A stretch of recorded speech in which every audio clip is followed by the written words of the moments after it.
I am man, the greatest creation of the Lord. And I live in earth, together with the earth, together with the heavenly body. I am the earth. Within me live the plants, the animals, and man. God assigned man to rule the earth.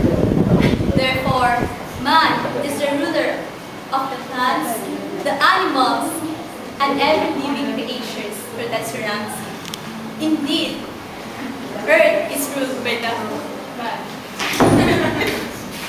And I represent the heavenly bodies.